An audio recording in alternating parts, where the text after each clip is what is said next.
Alhamdulillah, di pagi ini kembali kita bisa duduk untuk bertalabul ilmi di Masjid Sukajadi. Tak lupa salawat serta salam kita hadiahkan kepada Rasul kita Nabi besar Muhammad sallallahu alaihi wa ala alihi wasallam. Terlanjutkan kembali kajian kita masih membahas 175 jalan menuju surga Allah Azza wa Jal. Bahwa di antara jalan-jalan menuju surga Allah Subhanahu wa Ta'ala adalah dengan cara menyebarkan salam.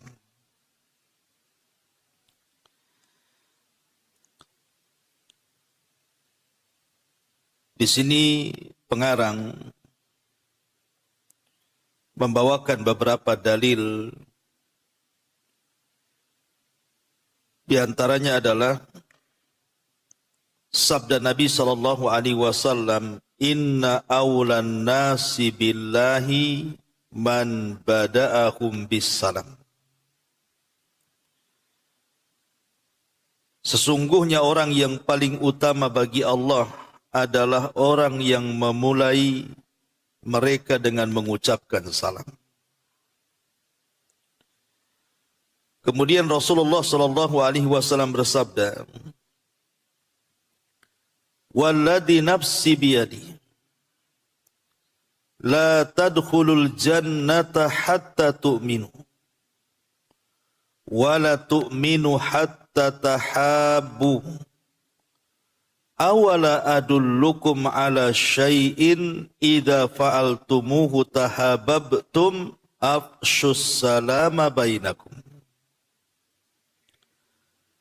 Demi zat yang jiwaku ada di tangannya, kata Rasul, kalian tidak akan pernah masuk surga sampai kalian benar-benar beriman. Kalian tidak akan benar-benar beriman sampai kalian saling mencintai. Maukah kalian kutunjukkan sesuatu amalan yang jika kalian lakukan, niscaya kalian akan saling mencintai? Kata Nabi SAW, sebarkan salam di antara kalian. Kemudian Nabi SAW bersabda juga, "Ya ayyuhan nas, abshus salam wa at'imut ta'am wasilul arham wa sallu bil laili wan nasu niyam tadkhulul jannata bis salam." Wahai manusia, sebarkanlah salam, berikanlah makan kepada yang membutuhkan, sambunglah tali silaturahim, dan salatlah kalian pada waktu malam ketika manusia sedang tertidur. Kata Nabi SAW, niscaya kalian akan masuk surga dengan selamat. Kemudian dalil terakhir dari Imran, an Imran ibn Husain radhiyallahu anhu, anna rajulan jaa ila Nabi sallallahu alaihi wasallam faqala, "Assalamu alaikum." Qala an-nabiy sallallahu alaihi wasallam, "Ashrun." Thumma jaa akharu faqala, "Assalamu alaikum wa rahmatullah." Faqala an-nabiy sallallahu alaihi wasallam, "Ishruna." Thumma jaa akhar faqala, "Assalamu alaikum wa rahmatullah wa barakatuh." Faqala an-nabiy sallallahu alaihi wasallam, "Thalathun." Dari Imran bin Husain bahwa seorang laki-laki datang kepada Rasul seraya berkata, "Assalamu alaikum." Nabi menjawab salam tersebut, lalu Rasul bersabda, dia dapat pahala 10. Lalu datang yang lainnya, kemudian mengucapkan salam, "Assalamualaikum warahmatullah." Rasul pun menjawab, kemudian bersabda, yang ini dapat 20 pahala. Datang pula yang ketiga, kemudian mengucapkan salam, "Assalamualaikum warahmatullahi wabarakatuh." Rasul pun menjawab. Maka Rasul bersabda, orang ini dapat 30 pahala. Perhatikanlah, semoga Allah merahmati dirimu. Keutamaan-keutamaan yang agung tersebut dan anugerah Allah yang mulia dalam keutamaan dan pahala, bagaimana menyebarkan salam. Salam merupakan salah satu sebab yang dapat memasukkan kita ke dalam surga. Sesungguhnya orang yang paling utama di sisi Allah dan paling dekat dengan kasih sayang Allah adalah orang yang memulai dengan salam. Betapa banyak dari kalangan kaum muslimin menyia-nyiakan keutamaan tersebut dan menyepelekannya, padahal keutamaannya sangat besar di sisi Allah. Oleh karena itulah bersegeralah wahai kaum muslimin untuk memanfaatkan kesempatan-kesempatan yang agung ini. Berusahalah menyebarkan salam kepada orang yang kamu kenal dan yang tidak kamu kenal, baik kaya maupun miskin, baik Arab ataupun non-Arab. Setiap kali orang yang kamu berikan salam adalah orang yang lemah, orang miskin ataupun orang yang tidak ada ikatan maslahat dunia denganmu, maka setiap kali pula salam itu akan menjadi pahala yang paling besar dan paling tinggi di sisi Allah Subhanahu wa ta'ala. Maka barang siapa yang bertawadu rendah diri karena Allah, niscaya Allah akan mengangkatnya. Taib. Ma'asyiral muslimat yang dimuliakan Allah Subhanahu wa ta'ala. Bicara tentang salam. Kapan sejarah salam ini dimulai? Disebutkan dalam sebuah riwayat, jadi salam ini pertama kali sejarahnya adalah diucapkan oleh Nabi Allah Adam alaihi salatu wassalam. Jadi saat Adam diciptakan Allah, kemudian ditiupkan ruh. Semata-mata ditiupkan ruh kepada Adam, maka semua malaikat sujud kepada Adam. Di sini bukan sujud ibadah ya, tapi sujud penghormatan. Setelah kemudian Adam alaihi salatu wassalam pun sempurna ruh masuk ke dalam badannya. Artinya dia bisa bergerak tuh badannya, bisa melangkah kakinya. Maka Allah Subhanahu wa ta'ala mengatakan kepada Adam, wahai Adam, jumpailah para malaikat itu yang tadi sujud kepadamu itu. Kemudian ucapkan salam kepada mereka. Maka Adam pun kemudian berjalan menemui para malaikat, kemudian Adam mengucapkan salam kepada mereka. Assalamualaikum. Maka malaikat pun menjawab salamnya Adam alaihi salam. Kali mengucapkan siapa? Nabi Allah Adam. Itu ditinjau dari sejarah. Dan salam ini bukan hanya diucapkan di dunia, bahkan sampai kepada sorga, salam ini akan tetap menjadi salam penghormatan kita di dalamnya.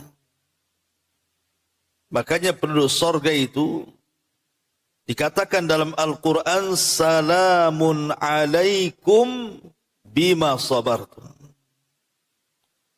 Keselamatan bagi kalian wahai penduduk sorga atas kesabaran yang kalian lakukan di dunia. Jadi para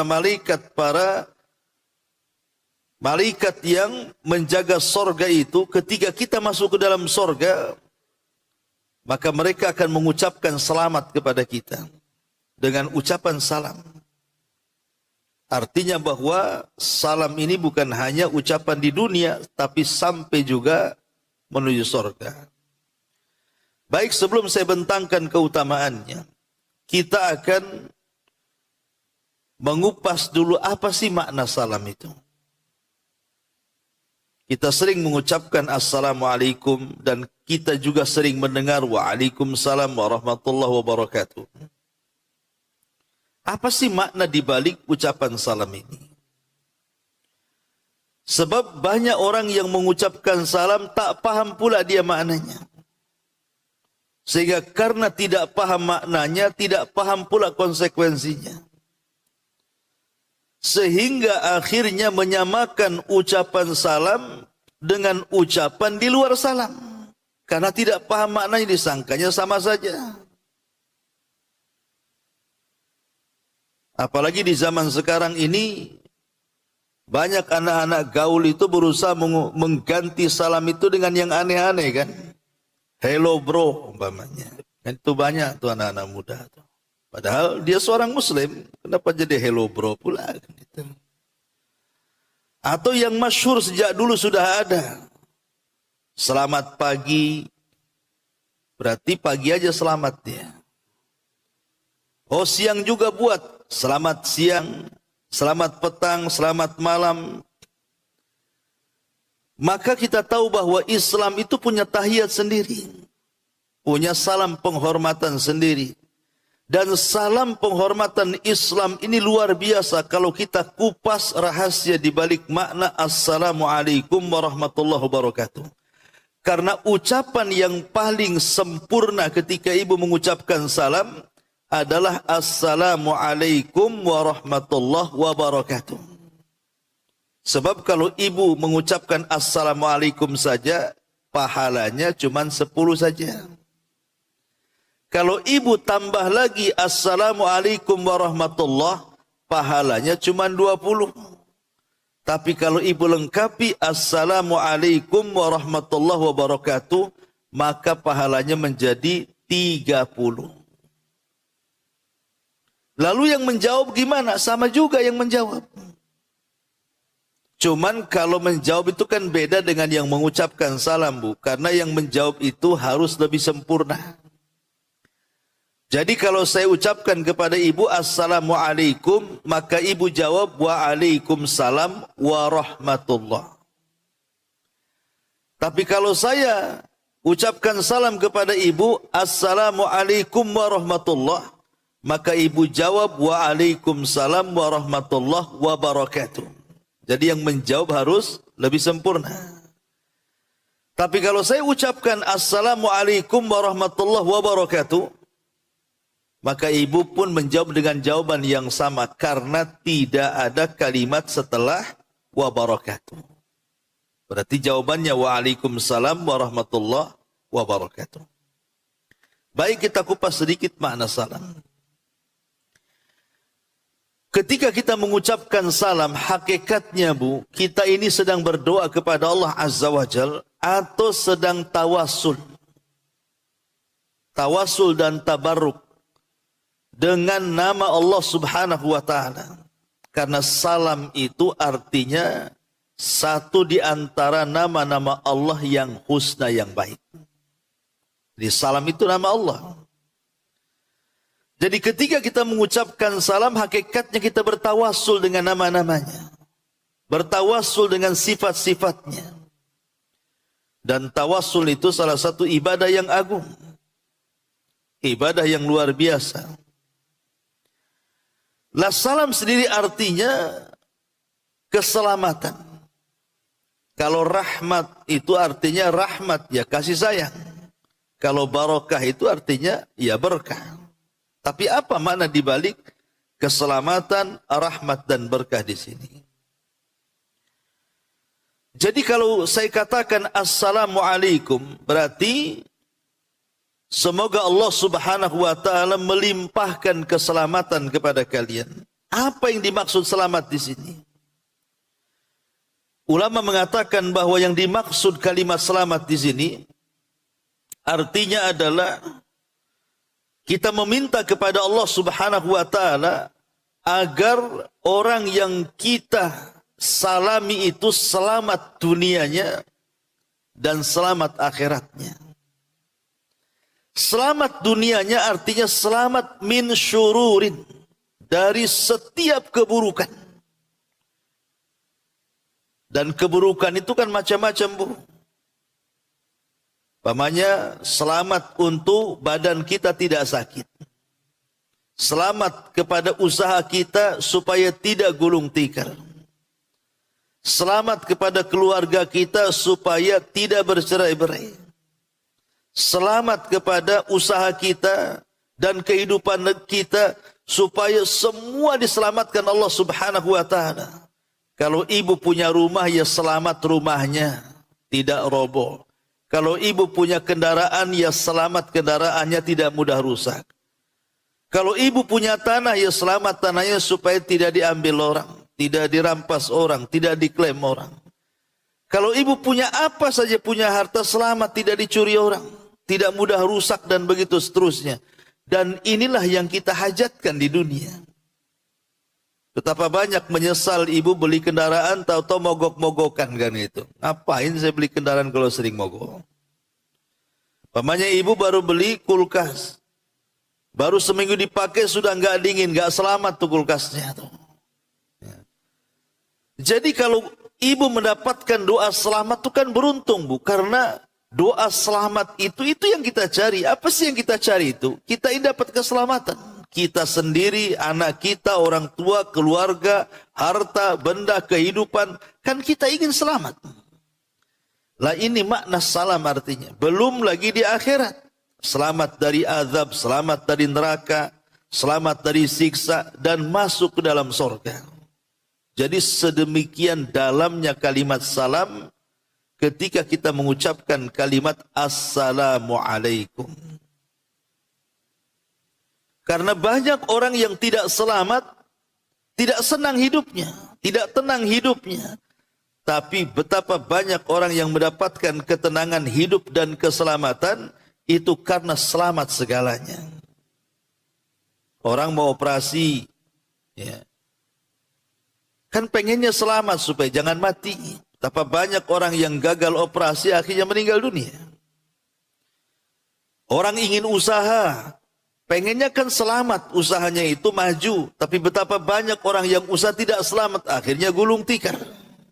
Dan macam-macam. Jadi sedalam itu ucapan kalimat salam itu. Maka jangan remehkan kalimat Assalamualaikum.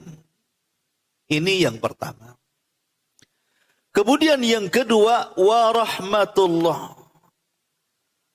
Warahmatullah itu artinya rahmah, kasih sayang Allah Subhanahu wa taala kepada kita. Jadi semoga Allah Subhanahu wa taala memberikan kasih sayangnya kepada kamu, gitu maksudnya. Assalamualaikum warahmatullah, rahmat Allah supaya tercurah kepadamu. Dan kalau Allah sudah sayang dengan kita, Bu, berarti Allah pasti akan cinta dengan kita. Dan kalau Allah Subhanahu wa taala sudah cinta dengan kita, maka semua malaikat akan cinta dengan kita. Bahkan bukan hanya malaikat, semua makhluk yang ada di bumi akan cinta dengan kita. Dan orang kalau diberikan rahmat oleh Allah Subhanahu wa taala, maka akan lembut hatinya. Orang-orang yang keras hati itu karena tidak diberikan kasih sayang oleh Allah Azza wa Jalla. Dan kalau Allah memberikan rahmat kepada kita, Bu, maka hidup kita ini akan terbimbing. Hati kita tidak mungkin keras, ya. Karena kerasnya hati itu kan pintu semua keburukan. Orang kalau keras hati itu buruk semuanya. Makanya ketika para ulama menjelaskan tentang asar daripada rahmat Allah yang Allah anugerahkan kepada kita, pengaruh, ya, pengaruh, asar itu maksudnya pengaruh daripada rahmat ketika Allah berikan kepada kita, disebutkan oleh para ulama, di antaranya adalah sababun limaghfiratillahi azza wa jalla. Jadi kalau Allah sudah sayang dengan kita, artinya kita mendapatkan kasih sayang Allah, maka itu sebab terbesar kita mendapatkan ampunan, Bu. Jadi dosa-dosa kita itu akan rontok. Allah akan ampuni dengan rahmatnya. Kemudian juga, kalau kita sudah disayangi Allah Subhanahu wa taala, maka ini salah satu sebab kita dimudahkan jalannya ke surga Allah Subhanahu wa taala. Karena dahulu, Bu, di zaman Bani Israel, ada satu kisah bahwa ada orang yang meninggal dari umat-umat terdahulu. kemudian berdirikan di pintu sorga. Diberdirikan di pintu sorga. Kemudian setelah berdiri pintu sorga, Allah katakan, udkhulil jannah birahmati. Masuk kau ke dalam sorga dengan rahmatku. Laki-laki ini mengatakan, ya tidak maulah. Saya ini tidak punya dosa katanya. Sejak kecil sampai tua, sampai meninggal, aku ibadah terus. Aku tidak pernah punya dosa. Lain kalau seandainya ada orang yang punya dosa, kau ampuni, kau masukkan ke dalam sorgamu dengan rahmatmu, wajar. Loh, saya tidak punya dosa kok. Maka masukkan aku ke dalam sorgamu dengan amalanku. Jadi dia minta masuk sorga itu dengan amalannya, bukan dengan rahmat Allah. Akhirnya Allah subhanahu wa ta'ala katakan kepada orang ini, baik, kalau engkau ingin masuk sorga dengan rahmatmu, dengan amalmu bukan dengan rahmatku, kata Allah, hitung berapa amalmu. Akhirnya dihitunglah pahalanya itu. Amal yang sudah dilakukan sejak dia beramal sampai dia mati. Rupanya pahala yang sudah dikumpulkan sebanyak itu tidak sebanding dengan satu nikmat Allah yang Allah anugerahkan kepadanya berupa penglihatan. Maka karena dia takut tidak akan masuk surga, akhirnya dia bicara dengan Allah dan mengatakan, kalau begitu ya Rabb, masukkan aku dengan rahmatmu, katanya. Karena takut gak masuk surga kan itu. Makanya ketika Nabi SAW ditanya, apakah semua manusia masuk surga karena rahmat Allah? Kata Rasul, ya, termasuk engkau wahai Rasul, termasuk aku. Jadi lihat bagaimana rahmat itu menyebabkan kita mudah masuk surga. Jadi kalau seandainya kita didoakan oleh saudara kita, wa rahmatullah, semoga Allah melimpahkan rahmatnya kepadamu, maka ini doa yang luar biasa. Sama dengan seolah-olah semoga dosa-dosamu diampuni, semoga engkau dimasukkan ke dalam surga, kan begitu artinya jadinya. Lebih daripada itu, kalau Allah berikan anugerah perasaan sayang dan kasih kita, maka itu pun akan ditularkan kepada yang lain. Akhirnya kita sayang dengan keluarga, sayang dengan orang tua, sayang dengan anak-anak, dan begitu seterusnya. Itulah diantara pengaruh daripada rahmat. Dan yang terakhir, wa barakatuh. Kalimat berkah ini, Bu, artinya luzumul khairi wastiqraru. Kalau disebut berkah, berkah itu artinya kebaikan yang menetap pada sesuatu dan tidak akan hilang dan akan terus bertambah. Jadi kalau dalam usaha itu, Allah kalau berkahi usaha ibu, berarti usahanya itu tidak akan bangkrut, kemudian akan untung, dan untungnya akan terus menerus. Nah, itu artinya berkah. Ya, berkah ini kebaikan yang tetap pada seseorang, kemudian kebaikan itu tidak akan hilang dan kebaikan itu akan terus bertambah. Itulah kalimat berkah artinya. Lah, seseorang itu hajat kepada berkah itu luar biasa. Karena apapun kalau tidak diberkahi itu, Bu, yang banyak itu akan menjadi sedikit. Makanya ada istilah di masyarakat itu, nggak apa-apalah hasilnya sedikit. Yang penting berkah, itu lebih baik dibandingkan banyak tapi tak berkah. Kalimat ini ya benar juga. Karena yang namanya berkah itu pasti akan mencukupi segalanya. Walaupun tampaknya itu di mata orang sedikit, tapi di sisi Allah Maha Kuasa untuk mencukupinya. Ma'asyiral muslimat yang dimuliakan Allah Azza wa Jalla. Makanya Nabi SAW setiap pagi mendoakan umatnya dengan keberkahan kan. Allahumma barik li ummati fi bukuriha. Ya Allah, berkahi umatku di waktu paginya. Karena memang kita berhajat dengan berkah. Kalau hidup ini penuh dengan berkah, Bu, maka semua akan baik-baik saja. Tidak mungkin ada masalah. Keluarga berkah umpamanya, tidak mungkin ada kecekcokan di dalamnya. Harta berkah, tidak mungkin hilang harta itu. Apapun yang ditempeli berkah, pasti di dalamnya ada kebaikan. Bahkan kebaikan itu tidak akan hilang, bahkan bertambah lagi. Jadi sedemikian dalam ucapkan salam ini, maka jangan bakhil mengucapkan salam. Karena kata Nabi SAW, sebakhil-bakhilnya orang itu adalah orang yang tidak mau mengucapkan salam. Jadi kalau seandainya nih, ibu punya tetangga, pinjam uangnya tak dikasih, itu kita katakan bakhil kan itu. Mau pinjam gak dikasih, bakhil kali katanya.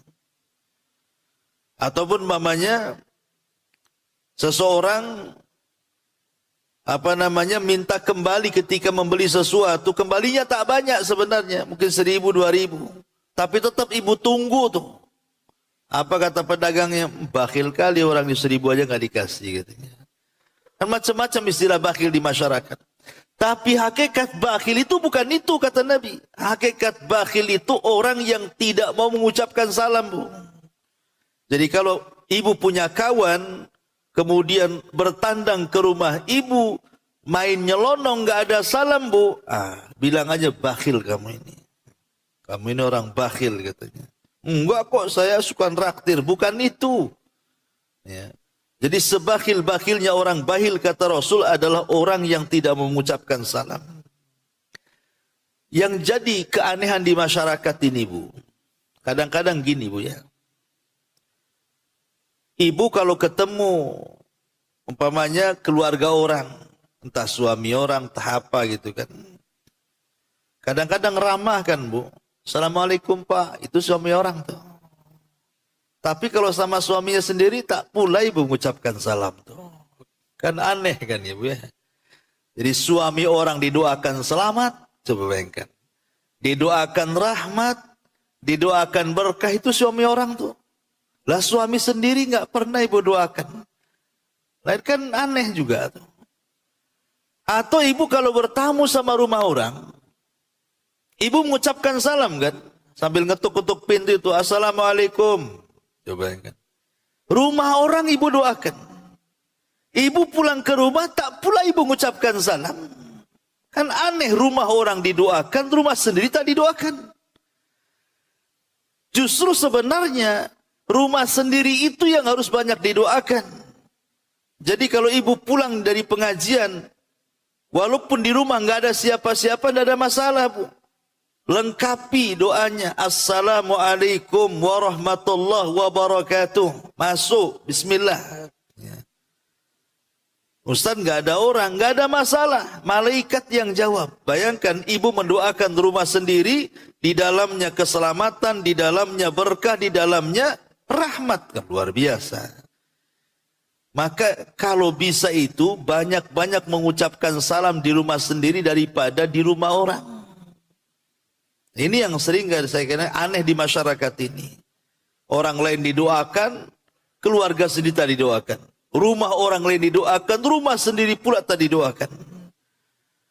Padahal tadi saya sudah katakan kandungan salam itu luar biasa.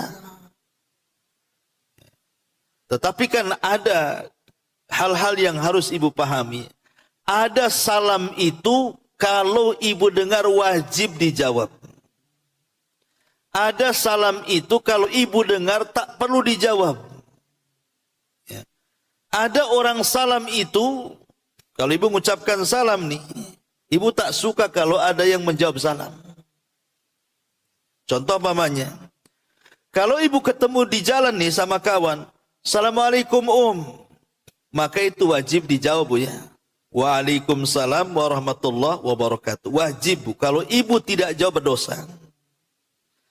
Tapi kalau ada orang yang sholat di samping ibu, kemudian mengucapkan salam di akhir sholat, Assalamualaikum, ibu tak perlu jawab.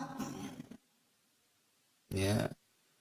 Kenapa demikian? Karena yang jawab raqib atid itu. Gak perlu dijawab. Orang yang salam dalam sholat itu, biarlah malaikat yang jawab. Ya. Kemudian kalau ibu lewat kuburan, Bu, ibu lewat kuburan, kan disunahkan mengucapkan salam kan, bukan? Assalamualaikum ya ahlad diyar. Kira-kira ibu mau jawaban? Kan gak mau kan? Kalau dijawab waalaikumsalam warahmatullah, nggak mau lagi buka kuburan kan itu ya. Artinya bahwa kalau saya katakan assalamualaikum warahmatullahi wabarakatuh, yang pertama mengucapkan salam itu kan hukumnya sunnah. Tapi yang menjawab salam itu hukumnya wajib. Tetapi walaupun yang mengucapkan salam itu hukumnya sunnah, yang menjawab itu hukumnya wajib, hakikatnya ibu itu sebenarnya memancing doa orang lain untuk mendoakan kita sebenarnya. Sebab kalau seandainya ibu dengan sengaja datang ke saya, Ustaz, tolonglah doakan saya supaya hidup saya senang, hidup saya berkah, hidup saya ini dilindungi oleh Allah, dijaga oleh Allah, dan begitu seterusnya. Bisa saja saya doakan, bisa tidak. Kalau bahasanya seperti itu, Bu. Tapi kalau ibu mancing saya mendoakan doa tadi, cukup ibu mengucapkan salam saja, saya pasti doakan ibu. Artinya salam itu sebenarnya memancing doa orang untuk mendoakan kita. Karena yang menjawab itu harus lebih lengkap daripada yang mengucapkannya. Bahkan di zaman Nabi SAW ada seorang sahabat namanya Abdullah ibnu Umar radhiyallahu anhuma, putra Umar ibn Khattab. Setiap hari, Bu, kalau dia senggang waktu selalu datang ke pasar. Bukan untuk beli-beli, tidak. Dia hanya ingin mengucapkan salam kepada pembeli, kepada penjual, kepada anak-anak, kepada yang datang di pasar. Setiap ketemu assalamualaikum, setiap ketemu assalamualaikum. Bayangkan kalau orang satu pasar 100 orang, 100 orang dia salami. 100 orang pula dia dapat doa. Kira-kira kalau dipraktekkan sama ibu nih, coba ibu ke pasar, jangan belanja. Ketemu orang baik, kenal nggak kenal, assalamualaikum. Nah, dia ketemu assalamualaikum. Besoknya gitu juga. Kira-kira dianggap gila atau waras, Bu? Ngapain lah orang ini ke pasar tiap hari hanya untuk. Tapi itulah para sahabat seperti itu. Nggak peduli. Mau orang nganggap apa nggak ada masalah. Ibnu Umar itu hanya sampai ketika ditanya, Ibnu Umar, kenapa engkau bolak-balik masuk pasar, tapi kau tidak belanja, katanya. Kata Abdullah ibn Umar radhiyallahu, aku hanya ingin mencari kebaikan di dalam pasar, katanya. Minta doa orang. Jadi ketika kita mengucapkan salam itu hakikatnya orang kita sedang mancing orang mendoakan kita. Makanya dalam Islam itu, walaupun hanya terhalang satu tembok sekalipun, pamannya kita sudah ketemu tadi di teras tuh. Assalamualaikum tahu dia masuk ke masjid, keluar lagi. Maka itu sudah dianjurkan mengucapkan salam lagi. Kucing-kucingan berdua aja lah, Bu. Assalamualaikum. Ketemu tembok, assalamualaikum kan itu. Karena memang salam ini adalah tahiyat kita kaum muslimin. Bahkan tahiyatnya para nabi dan tahiyatnya penduduk surga. Maka jangan sia-siakan untuk mengucapkan salam. Ma'asyiral muslimat yang dimuliakan Allah Azza wa Jalla, kita masuk kepada faedahnya. Apa sih faedahnya? Kenapa kita kemudian sangat dianjurkan mengucapkan salam ini? Pertama, faedah salam ini, Bu. Ya. Pertama adalah menanamkan kecintaan. Jadi salam ini adalah kalimat yang menanamkan kecintaan sesama kita kaum muslimin dan menghilangkan kedengkian sesama kita kaum muslimin. Dan itu disebutkan dalam hadis yang dicantumkan pengarang di sini kan. Apa kata Nabi SAW? Walladzi nafsi biyadi la tadkhulul jannata hatta tu'minu wa la tu'minu hatta tahabu. Awala adullukum ala syai'in idza fa'altumuhu tahabbtum afsus salama bainakum. Kata Nabi SAW, demi zat yang jiwaku berada di tangannya, kalian tidak akan masuk surga kalian sampai kalian beriman, dan kalian tidak dinyatakan beriman sampai kalian saling mencintai. Maukah kuhabarkan kepada kalian sebuah amalan yang kalau kalian kerjakan pasti kalian saling mencintai? Kemudian Rasul mengatakan, sebarkan salam di antara kalian. Dan saya pastikan Bu, siapapun yang membenci ibu, kalau seandainya ibu ingin baik dengan dia, kalau langsung bicara Bu, biasanya orang itu tidak mungkin mau menerima pembicaraan kita. Jawab aja Bu, mungkin melengos dia wajahnya kan. Namanya ada ibu bermasalah dengan tetangga nih, mau ngomong sama dia, kadang-kadang segan Bu, namanya bermasalah kan itu. Mau ngomong dari mana, ujung pangkalnya pun bingung kita. Tapi sebenarnya Islam itu sudah mengajarkan bagaimana caranya supaya kita ini melembutkan hati orang yang bermasalah dengan kita. Cukup ibu lemparkan salam saja. Jadi kalau ibu mau ke pasar, lewat rumah dia, nampak dia sedang nyapu, Assalamualaikum mungkin awalnya nggak mau jawab. Ya. Besok-besok ibu ucapkan salam lagi. Mungkin juga kedua belum mau menjawab. Boleh jadi ketiga, keempat tuh nanti jawab tuh. Walaupun mungkin keempat, kelima mungkin, gitu aja ya. Ya nggak paham tuh bahasanya. Kadang-kadang main salam ujungnya saja. Tapi lama-lama insya Allah sabda Nabi SAW tidak mungkin bohong. Pasti lama-lama dia akan lembut hatinya tuh. Jadi kalau ibu mau bingung dari mana mulainya, saya harus ngomong sama dia, gak usah bingung, ucapkan salam. Dari salam ini dimulai. Nah, kalau sudah cair baru ngomong nanti. Karena Nabi yang mengatakan seperti itu. Ini yang pertama. Jadi salam itu akan menumbuhkan perasaan cinta. Kemudian yang kedua, ketika ibu terus menyebarkan salam, hakikatnya ibu sedang membuat marah orang-orang kafir. Karena di zaman Nabi SAW, orang yang tidak suka dengan salam kita kaum muslimin itu orang-orang Yahudi. Jadi orang Yahudi itu paling benci dengan ucapan salam. Jadi kalau kita umpamanya sering mengucapkan salam, berarti hakikatnya membuat marah orang-orang kafir. Membuat marah orang-orang kafir karena orang kafir tidak suka dengan salam. Dan ini keutamaan ketika kita menyelisih orang-orang kafir, berarti kita sedang meninggikan Islam. Karena kejayaan Islam itu salah satunya ketika kita menyelisihi orang kafir. Contoh umpamanya hadis Nabi. Nabi SAW mengatakan, La tazalun nas bi khairin ma'ajjalul fitra wa yuakhiru sahur. Umat Islam ini akan senantiasa jaya apabila mereka mau mengakhirkan, menyegerakan berbuka dan mengakhirkan sahur, kan begitu dalam hadis itu. Sekarang pertanyaannya, apa kaitan kejayaan umat dengan menyegerakan berbuka dan mengakhirkan sahur? Ini kan soal makan. Masa makan aja bisa jaya Islam? Ya.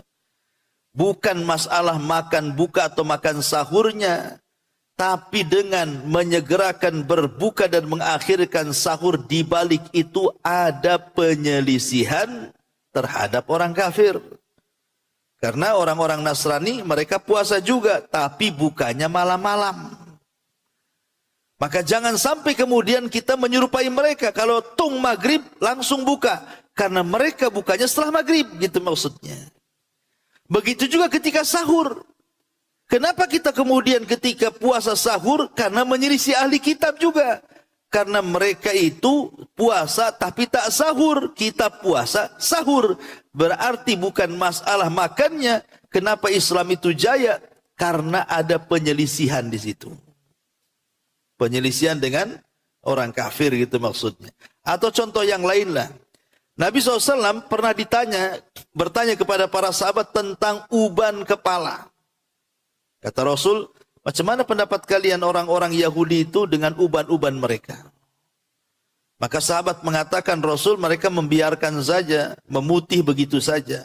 Maka Rasul selisihi mereka. Warnai rambut-rambut kalian, tapi hindari warna hitam, kata Rasul. Ini kan Rasul menyuruh menyelisih kan?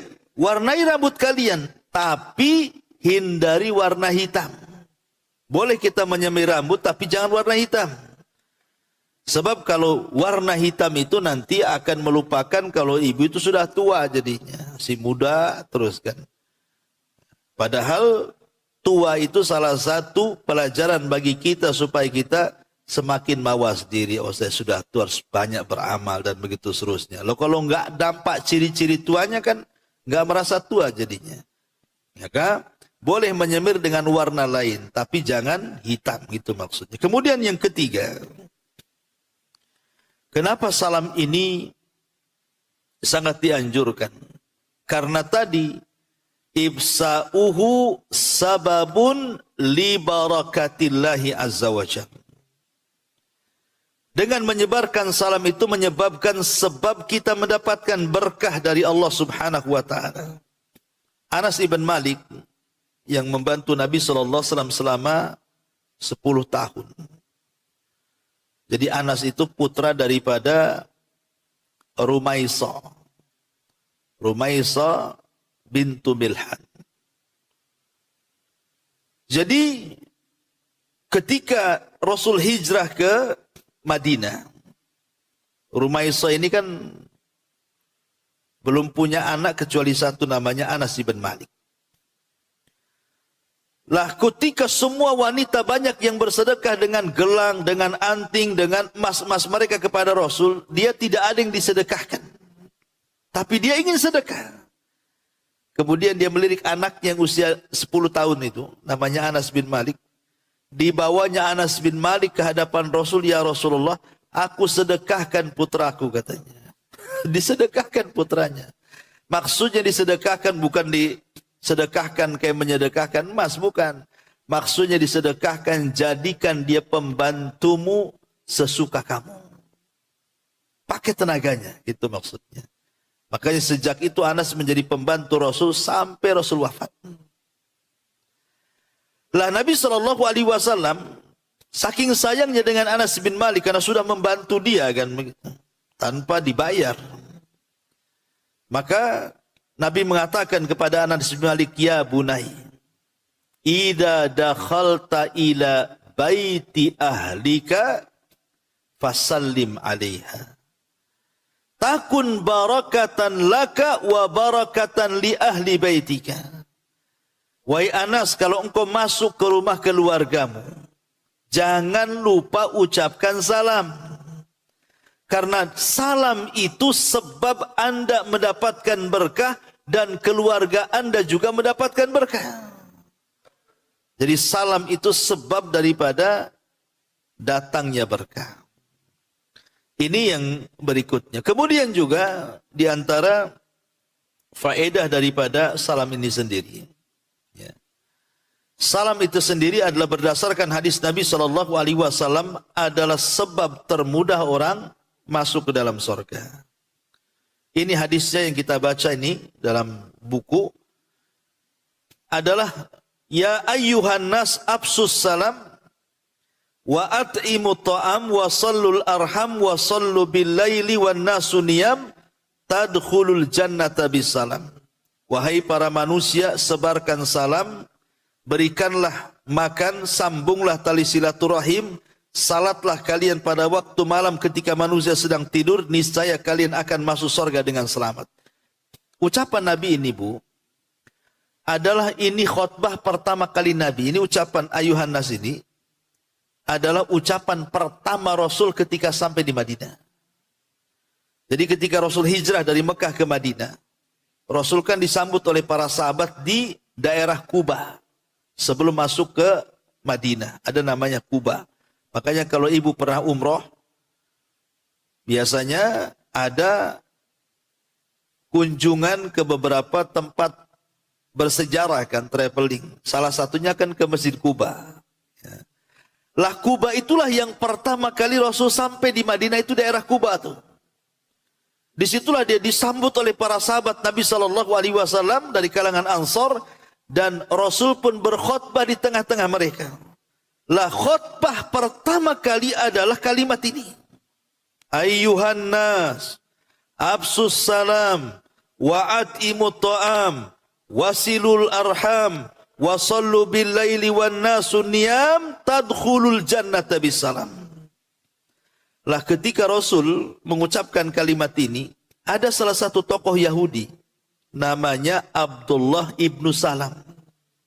Itu satu di antara tokoh-tokoh besar Yahudi yang menjadi rujukan orang-orang Yahudi Madinah. Ketika mendengar Rasul berceramah dengan kalimat ini, dia tidak ragu lagi bahwa dia seorang nabi. Langsung datang kepada Rasul, kemudian mengucapkan, Ya Muhammad, asyhadu an la ilaha illallah wa annaka Rasulullah. Masuk Islam dia. Dan ini satu-satunya tokoh Yahudi yang masuk Islam. Gara-gara mendengar kalimat ini. Salah satu kandungannya adalah sebarkan salam. Lihat, orang Yahudi tokohnya saja bisa masuk Islam tuh. Ya. Maka seharusnya kita juga harus memiliki pengaruh ketika mengucapkan salam. Makanya kalau paham isi kalimat salam, saya kira orang tidak mungkin mengganti dengan kalimat yang lainnya. Maka saya nasihatkan, jangan tinggalkan kalimat salam. Wallahu a'lam bishawab. Ini sebagai keterangan ringkas saja. Taib, sebelum saya tutup, Bu, kalau ada yang bertanya, silakan.